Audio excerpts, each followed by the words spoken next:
Welcome to Husker Storm blog. This is my Michigan at Nebraska prediction video. So last week Nebraska played at Northwestern. If you look at the box score, you would think Nebraska won this game by a couple touchdowns, but really they had to come back and they won it by a point.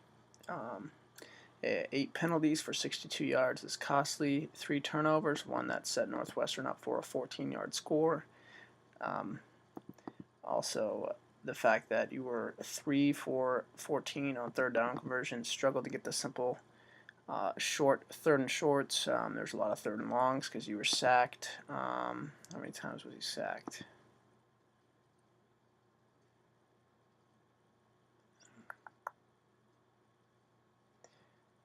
Oh, I can't see anything on that, but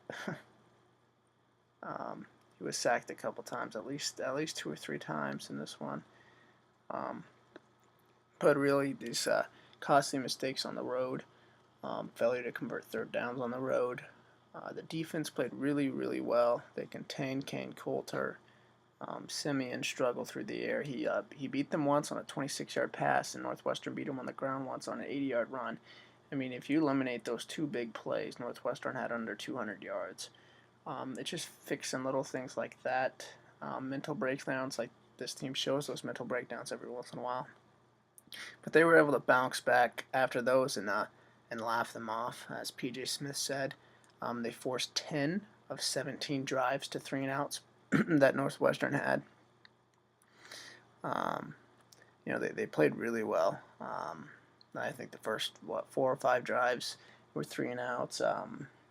Northwestern only had like 4 first downs in the first half, but Northwestern did have back-to-back drives where they had I think 150 yards. That was when they had the 20-something yard, 25, 26-yard touchdown pass and the 80-yard run.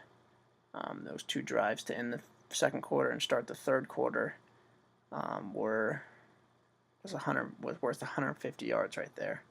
So half as much as they had the whole game. But these simple mistakes, not catching punts, penalties, costly penalty by Damian Stafford that could have changed the whole game. Fenric Mark fumbled it. He had a personal foul. Nebraska would have the ball at the 10-yard line. Instead, Nebraska gets back to 15 more yards. Then Nebraska proceeds to get a delay of game. They kicked it out of their end zone, and Northwestern gets the ball at the 40 instead of Nebraska getting the ball at the 10. At the 10. So some simple things like that: third and shorts, penalties, turnovers, tackling. Tackling was pretty good, but these are the things that have plagued Pelini. When you do it once, it just happens. But when it happens over and over again, it becomes a habit. When your team does it year in and year out, it's a characteristic of your teams, and you got to remove that characteristic. And Pelini's not going to get his team to a national level until he removes that characteristic. Hey, that was a big win for Nebraska, and could have really turned the year around if they would have lost that one. But Taylor Martinez was clutch, over 400 yards, 4 touchdowns. He had a great game. The biggest game in the Big Ten yet is this one, Michigan at Nebraska. This is pretty much Legend Division Championship. These are the 2 favorites to play for the granddaddy of them all in the Rose Bowl. Last year, this game eliminated Nebraska from the Legends, and if they lose this one, I'll do the same this year. If Nebraska wins this one, Michigan still has a chance. But I think Michigan loses at Ohio State at the end of the year, so Nebraska can afford one more stumble against Penn State or at Michigan State, potentially. Now, while Michigan has played, they just beat Michigan State, so they are coming off a emotional victory. Nebraska's coming off a pretty emotional victory coming from behind. I would say Michigan's more emotional considering they hadn't beat the Sparties for 4 years. And this is really a mental game. Who's going to come out flat? And I think this game's going to be decided after the first quarter. while Michigan has played the bottom feeders of the leaders division. Nebraska has split games against Wisconsin, Ohio State, arguably the two best teams in the leaders division. And they defeated a pesky Northwestern Wildcat team. Michigan, they won ugly against Michigan State, which who hasn't won ugly against Michigan State this year? Michigan State forces you to win ugly with their great defensive play. Michigan's defense has played inconsistent along with Nebraska's, but it does appear it's taking form. Their front seven is playing a lot better, and their secondary is starting to show its experience. On the other hand, they haven't really played anybody offensively. Michigan State's awful. Notre Dame's not very good on offense. Same can be said about Illinois and Purdue. So this is the best offense they're going to face all year. Maybe not quite as good offensively as Alabama, considering Alabama probably has the best offensive line in the country, and a quarterback who's playing he's playing exceptionally well in A.J. McCarron. On the other hand, you got Nebraska's defense, which has looked dominating for quarters, even games, and then they'll get obliterated the next week. UCLA, they didn't play very well. Ohio State, they looked good for a quarter, and then the next 3 quarters they proceeded to allow 56 points. Despite Northwestern and Wisconsin scoring 27 and 28 points. A lot of that came because of short field. They kept both of those teams around or under 300. Northwestern had 301, while Wisconsin had 260 yards and only 60 yards rushing. The biggest problem has been Nebraska's offense and special teams setting up the opponent with a short field. Nebraska's had 2 solid games defensively, Northwestern and Wisconsin, 2 really bad games defensively, Ohio State and UCLA, and then, of course, they played the bad teams in Arkansas State and Idaho State and Southern Miss, where they played pretty well defensively. The Wolverines are finally going to meet their match, an offense that is tops in the Big Ten. It's the best in the Big Ten. They lead the majority of the statistical categories, and they're going to test every weakness of this defense. They're going to expose the smallest flaws. They're going to beat you through the air and on the ground. But Nebraska's been handed some bad luck, as Burkhead has been hampered, and he's doubtful for this game. I don't see him playing in this one, so I'm making my prediction based on him not playing in this game.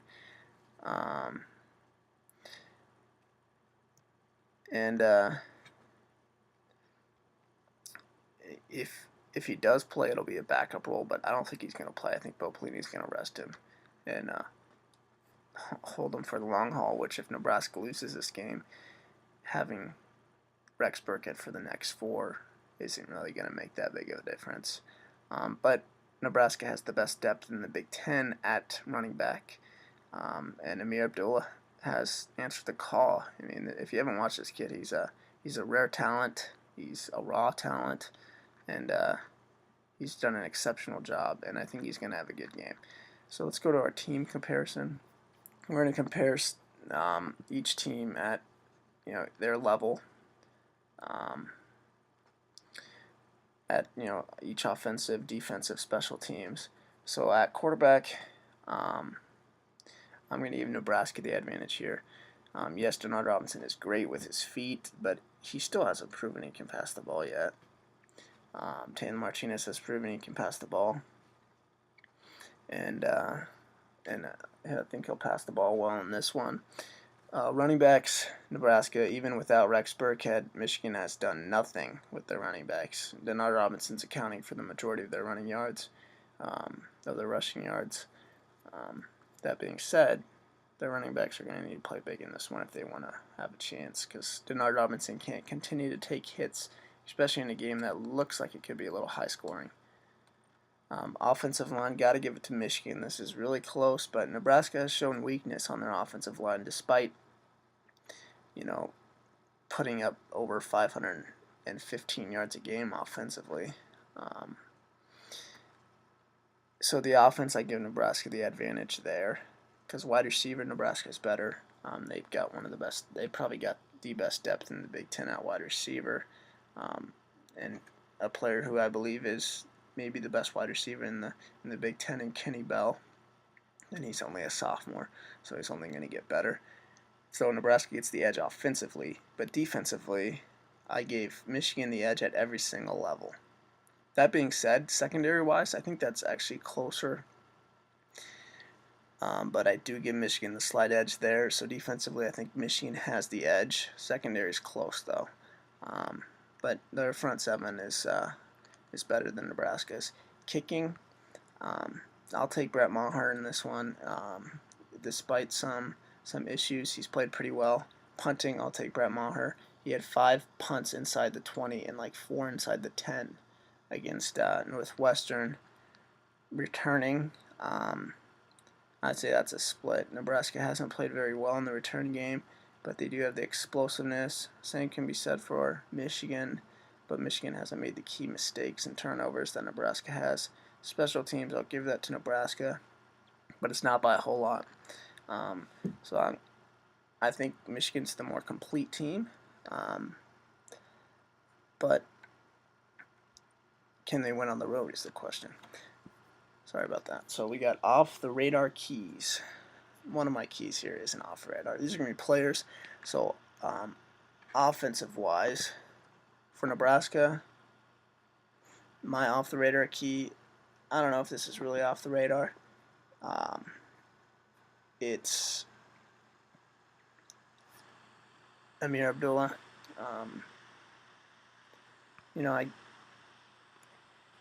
He's played pretty well in the starting role with Rex Burkhead being injured, and he's going to be needed here, and he's going to need to find a way to get third downs even when the offensive line doesn't play very well, especially third and shorts. Nebraska struggled last year in this game in third and shorts, and that's what really cost them.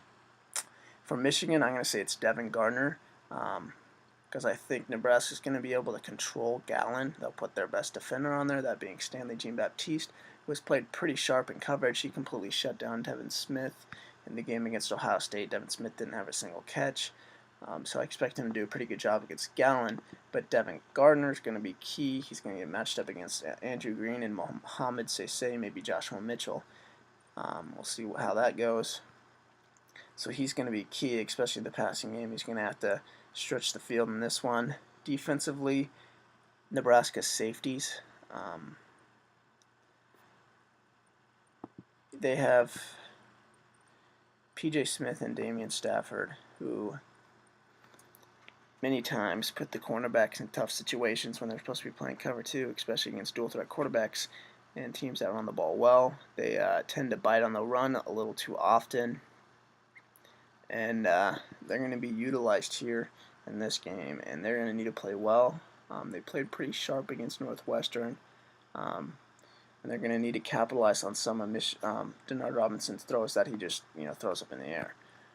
For Michigan, I think their defensive key is Raymond Taylor. He'll be matched up against Kenny Bell or Quincy Enunwa, probably Kenny Bell.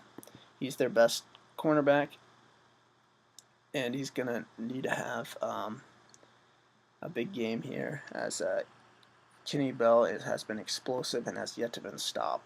He's yet to been controlled at all this year. He's already up over 500 receiving yards, which for a Nebraska receiver is pretty high, and he could get to 1,000 this year. So Raymond Taylor is going to be big in that one. 5 stats or numbers to watch in this one. Nebraska's third down conversion at home and on the road, 61% at home. Now they did play a lot of weak teams in Southern Miss, Idaho State, and Arkansas State, which they obviously padded that stat, and their toughest games have been on the road against Northwestern, UCLA, and Ohio State. Now on the road they are at 23%, which is very, very low. Against Wisconsin, Nebraska was 5 for 13, which they're going to need to play a little better than that in this one. I mean, that's what, about 40%, maybe a little less than 40%. They're going to need to do better than that in this one. Their wins and losses, 53% in wins, 24% in losses. So they've got a lot of work to do on their third down conversions. Michigan's turnover margin in their wins and losses. So in their wins, +3, and their losses -6. A lot because of Denard Robinson. On the road, -3. At home, there's 0. So they struggle on the road turnover margin. A lot of that has to do with the Notre Dame game. So they're going to have to play well with that. Those are two key things to watch: Nebraska's third down and Michigan's turnover margin. Whoever wins the turnover margin is going to win this game. I think Nebraska can win the game by they can stay in the game if they lose the turnover margin, but if they're they can lose if it's -1, they can win this game. But if it gets more than -1, like if it gets to -3 like it did against Northwestern, I don't think they win this game. But Michigan, that being said, they can't turn the ball over. They can't lose the turnover margin because Nebraska's going to turn the ball over. So that means, Denard Robinson can't turn the ball over 3 or 4 times because Nebraska's going to turn it over a couple times. Denard Robinson on the road, he has 2 touchdowns, 6 interceptions, a quarterback rating of 96.69. That's awful. Awful. Now, his road games were some tough games. He played at Notre Dame, so you can obviously see why. Part of the reason why that's so bad. He also played at Purdue, but he played pretty well in that one. So the majority of his poor statistics came at Notre Dame. They've only played 2 road games. Taylor Martinez at home has 11 touchdowns, 0 interceptions, a quarterback rating of 194.69. Yeah, that's impressive. So Taylor Martinez does play really well at home. He's yet to throw an interception at home. I think that does change in this one. He'll throw one. But he does play a lot better at home than he does on the road. Michigan's has 9 sacks. Nebraska has allowed 15. Nebraska's allowed a lot of sacks, and Michigan hasn't gotten a whole lot of sacks. They're going to have their opportunity to get pressure on Nebraska. Nebraska has poor pass blocking, and look for Michigan to improve that sacks total a little bit. Nebraska has 22 sacks. Michigan has allowed 5. So, you look at that. Michigan has 9 sacks total. Nebraska has 22 sacks. That's double. But Nebraska has allowed 15. Michigan has only allowed 5. Nebraska's allowed triple the amount. So, it's all relative. Nebraska gets more sacks but allows more sacks. So you expect Michigan's total to go up in this game in terms of sacks allowed. Look at it, maybe 2 or 3 sacks in this one, and Michigan to get some sacks on Nebraska. So now it's pick 6, over or under. Denard Robinson's total yards, 350. I think he's going to be just under that. I think he's going to throw for 200 and run for 100, but I don't think he gets to 350. Nebraska's turnovers, 3. I think they're under that. I think they have 2 turnovers in this game. Taylor Martinez pick and a fumble at some point in time. Taylor Martinez touchdowns, 3. I think just under that. Shoelace turnovers, 2. I'm going to say he's over that. I think he's at least 3. I think he throws a couple picks and fumbles the ball at some point in time. Total yards, 450. Michigan, I don't think they get there, and I don't think Nebraska gets to 450 either. Look for them to be in the 400 to 400 range. Fitzgerald Toussaint and Amir Abdullah, 80 yards. I think they both get over 80 yards here. They're going to be utilized in this game. They're going to need to get over 80 yards. I think they do so. And they take a little bit of pressure off their quarterbacks. Don't expect an overly high-scoring game in this one, but don't expect the defenses to come out and play super well. Both of these defenses have their fair share of issues. Michigan's is taking form, but they haven't played an offense like Nebraska. I think Nebraska wins this one 30-28. I could very easily see Michigan winning this one by 10 points. I think they're a better all-around team, but I like Nebraska at home in this one, and I think Nebraska takes this one. Taylor Martinez plays better than Denard Robinson. I just can't take Michigan at home. I mean, on the road at night. They haven't proved that they can win on the road at night since they beat Notre Dame a couple years ago. So I'm going to take Nebraska 30-28. Thanks for watching. Go Big Red.